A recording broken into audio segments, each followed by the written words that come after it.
A menos de 15 dias para a realização do Mr. Olympia de 1998, que aconteceu no Madison Square Garden, em Nova York, Dory Yates, atual 6 vezes Mr. Olympia, anunciaria a sua aposentadoria.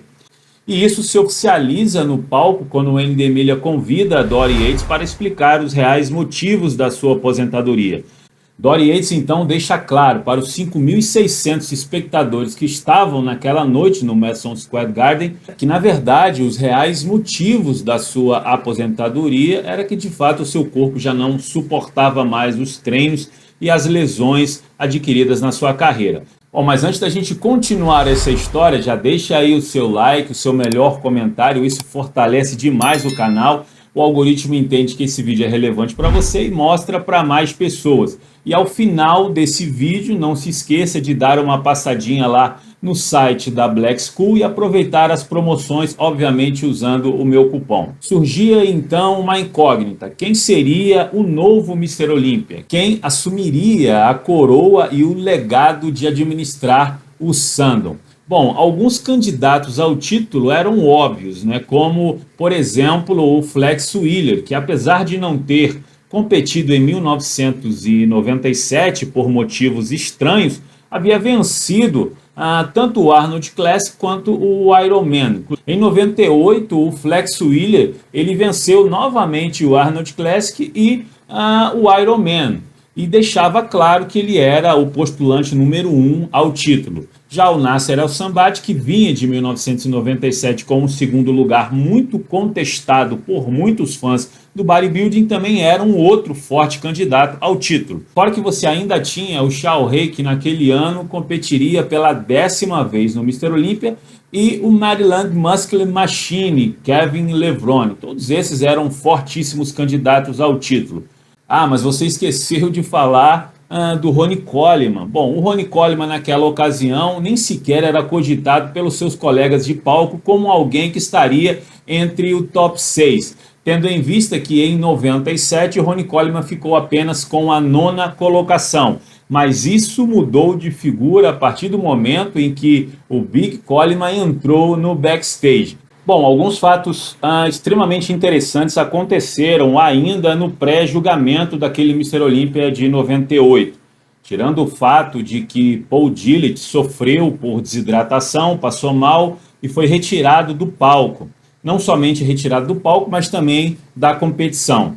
Bom, o Ronnie Coleman, que foi o campeão da noite, ele estava na primeira rodada em 3º lugar na pontuação geral, perdendo para o Nasser El-Sanbat e o Flex Wheeler. Durante uma sessão de fotos, no intervalo do pré-julgamento, Ronnie Coleman e Flex Wheeler estavam a caminho do local combinado dentro de um táxi. E o Coleman, conversando com o Flex Wheeler, disse que pela primeira vez o Joe Weider havia sentado do seu lado e trocado algumas palavras com ele. Ele não havia entendido porque Joe Weider jamais havia sequer conversado com o Ronnie Coleman, segundo o próprio. O Flex Wheeler, por sua vez, já estava pescando a ideia do que provavelmente aconteceria. O que acontece de fato é que 15 dias antes do evento, o Flex Wheeler trocaria de patrocinador. Ele deixaria de ser patrocinado pelo Weider e passaria a ser patrocinado por uma empresa chamada Bioquímica. Bom, Ronnie Coleman perguntou então ao Flex Wheeler do que ele achava de toda aquela conversa, se o Weider provavelmente lhe ofereceria um patrocínio. Flex Wheeler disse ao Ronnie Coleman, se caso isso de fato acontecesse, que ele deveria aceitar prontamente. Bom, os dois partiram para a sessão de fotos separadamente. E no retorno, o Ronnie Coleman disse ao Flex Wheeler que tinha acabado de assinar com o Joe Weider. Coincidência ou não, o jogo do Mr. Olympia de 1998 passaria a ser outro a partir de agora. O que acontece é que nas 2 rodadas seguintes do pré-julgamento, o Ronnie Coleman encostaria em Flex Wheeler, passando o Nasser El-Sanbat. O Ronnie Coleman, que havia vencido em 1998 o Night of the Champion, era sem dúvidas um fortíssimo candidato ao título pelos fãs. Porém, o seu retrospecto, desde quando começou a competir no Olímpia em 1992, não era dos mais favoráveis a um possível título por parte do americano. Na noite do show, Ronnie Coleman chega ao backstage para fazer ali o seu aquecimento e impressiona a todos que estavam ali no local. O Shaw Ray, quando olhou para o Ronnie Coleman, chegou a dizer que, sem sombra de dúvidas, era ele e o restante. O próprio Kevin Levrone, que havia dito que o grupo entre eles, né, do Mr. Olympia na década de 90, era um grupo que praticamente não se alterava. Você tinha ali nas primeiras colocações sempre ou Flex, ou Kevin, ou Shaw Ray, ou Nasser, sempre eram esses os caras que estavam em segundo lugar nos anos 90. E ficava difícil alguém ultrapassar esse grupo, a menos que fosse fora do comum, um alienígena. Foram essas as expressões usadas pelo Kevin Levrone.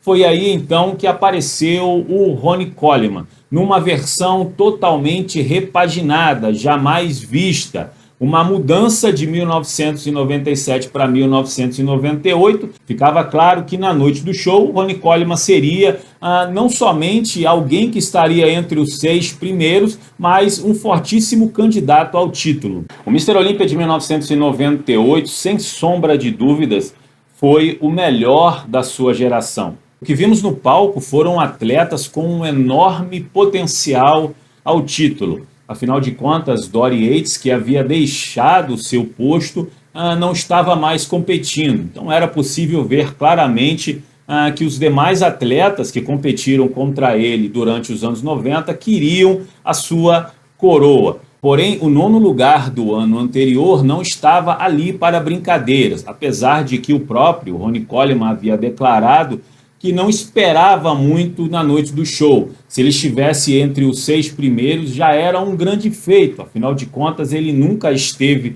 nessa colocação. E depois do pose down, todos os atletas estavam em linha e chegava o momento mais nervoso, a hora da decisão. E o 3º lugar ficou para o 2º lugar do ano anterior e candidato fortíssimo ao título, Nasser Al-Sonbaty. Sobraram então os 2 melhores bodybuilders do ano de 1998.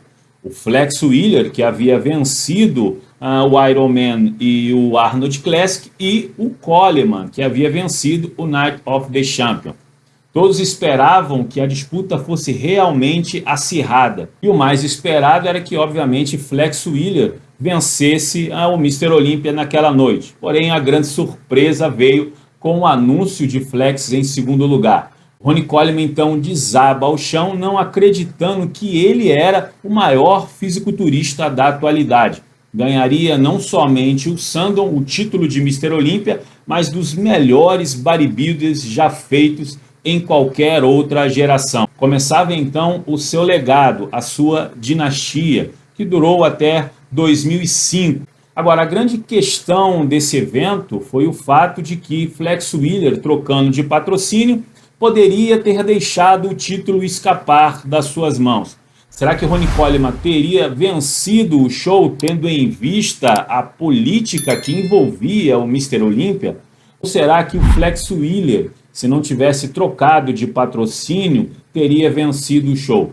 Bom, eu espero que você deixe aí o seu melhor comentário acerca do assunto, não deixe de curtir e nós nos vemos no próximo vídeo. Um forte abraço, pessoal.